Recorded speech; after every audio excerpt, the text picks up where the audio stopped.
stop using one AI model for everything. I suggest you should build a model stack so that cheap models do the work and pro models check your cheaper models work. Hi, I'm Paul and I teach people, or more like I give my personal experience and advice to people who wants to use AI practically without any BS. Yeah, let's get started. So the real question is, people keep asking which AI model is the best, and that's always the wrong question, especially if you're in a budget.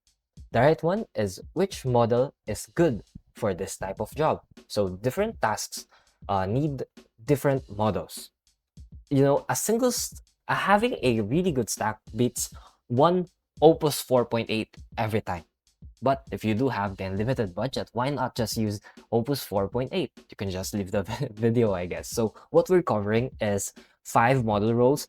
You can just create the roles on your own. It depends on you. Like, honestly, I'm just showing this as a benchmark on what you should be doing, but you do your own. So number two is which models for which tasks. And I also saw some people like asking what local AI models should they run with their PCs, which is like they have 16 gigabytes of RAM. Well, I don't know if even RAM matters, but yeah, I do recommend just using those cloud models, those inference models, unless like you really have a powerful PC, then I wouldn't really suggest you doing that. So I'm also going to show you my whole workflow or my stack in practice or on what I do or what I use daily. So as I've said, one model can't do it all unless you're paying for a really expensive model.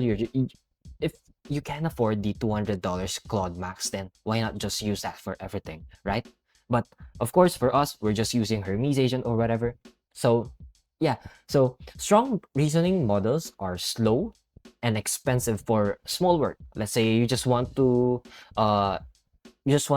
turn a file from from a Word to PDF, then that'll be easy. If you want to research a specific topic that's not that much important, you can use a cheaper model, right? And we also have creative models that are bad with logic, right? And we also have vision models.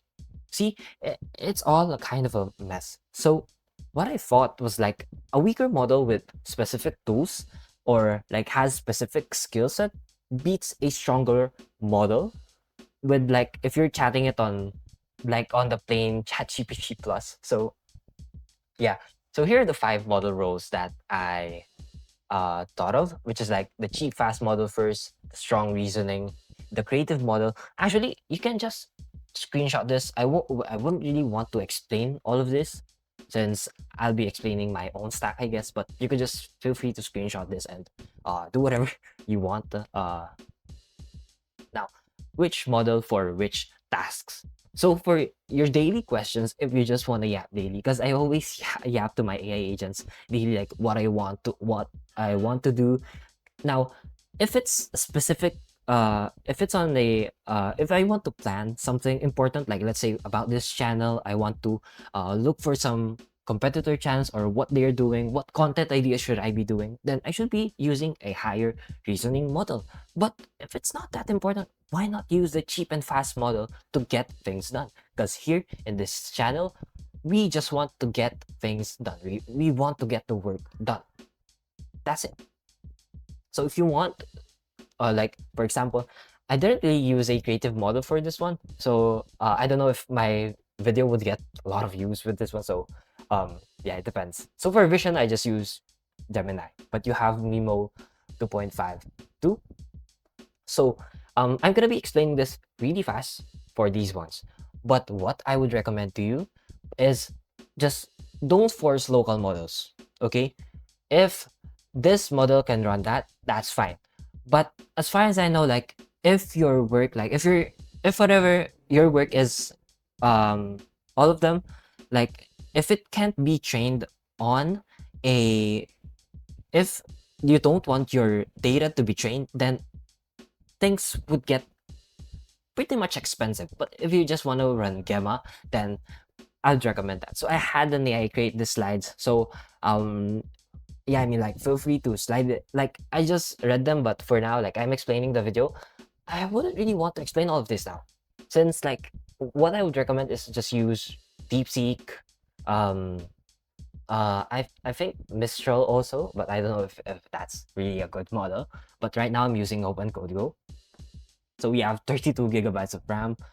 Just if you have that type of PC, I'm sure you can just run the $10 a month plan. But I wouldn't really recommend the Codex one. So 64, if you have 64 gigabytes of RAM to 96 gigabytes of RAM, for sure that's a monster horse of a PC. And for sure you have powerful a powerful GPU or whatever. But I still won't recommend it. Just just use those online. I mean, like, I don't really know what to call them, but just use the cloud providers. There you go. I found the right word. So this is my actual budget stack. But I have a video. It's an ugly video that I didn't I didn't really I mean, those are the free models. I don't really use those anymore because they were not reliable, but Kilocode is still free. So why not? So right now, my main orchestrator, I just do this for like my daily yaps and everything. I use MiniMax M3. We have MiMo 2.5, but I guess it would still depend on you. But I love the MiMo 2.5. Even for my orchestrator work, MiMo, even for my orchestrator work, it's the best of both worlds. Like, it's a cheap worker. You can use MiMo 2.5 for everything and just have MiMo 2.5 Pro. They have a $6 plan, so I mean, yeah, you can use that. But I think they're providing more of it like on a credit plan, not on like a token plan. So if you see a big number, that's not tokens. You could just check the Reddit away. Come on, feel free to do your own research or just ask your AI agent to watch this whole video. Okay? So for critical planning, I always ask GPT 5.5 since I don't really wanna um like not make use of my $20 plan. So because I have a lot of plans. Like I have the Google Plus, I have the Claude. I have so many plans. I did try, and I'm still paying for them now. But yeah, I might unsubscribe soon. So for the free worker option, it's always an option to put $10 on an open router so that you have 1,000 free requests every day. They still have Nemotron free there, or just use the kilo code free. It's 200 requests per hour. Um, al- and also I suggested Open Code Go, which is $5 the first month. Um, I'm just lazy that I didn't put my referral code on my last video, but not that people would actually watch it, since like I I didn't really put that much effort on my first videos. I just want to put out something. So here's how I actually combine all of them. So I use Opus or the GPT 5.5, or if your project doesn't have any, if your project doesn't require to have a lot of context, then you could just use the plain as in the Chat GPT website. You can just ask that website to generate a plan for you, and then just put that on MiniMax M3. Here's what GPT 5.5 high. You can just spam that website, since I don't really use their website a lot and their image generating something. But yeah, the GPT Plus currently, the Codex Plus, the $20 plan is worth it if if it fits your budget. So right now, MiniMax M3 orchestrates the work, but you can always use the cheaper models as long as far as I know, like cheap, I don't really like cheap models like Flash because you need to handhold them a little bit. So like you need some. So what I do on my Hermes setup is like Minimax M3 for orchestrating the whole work, right? I just ask it to just sponsor some sub agents, but be really specific since those are cheap models. And yeah, that's it. So and DeepSeek V4 audits the output, but I just ask GPT 5.5 if the project is that important or if it needs a little bit more hand-holding. I mean, yeah, this is the light task.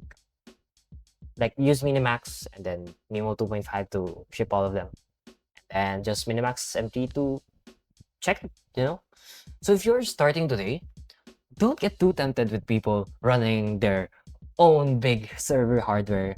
And I'm always checking the artificial index. I don't know what you call that, but the artificial, like where they show all of those benchmarks.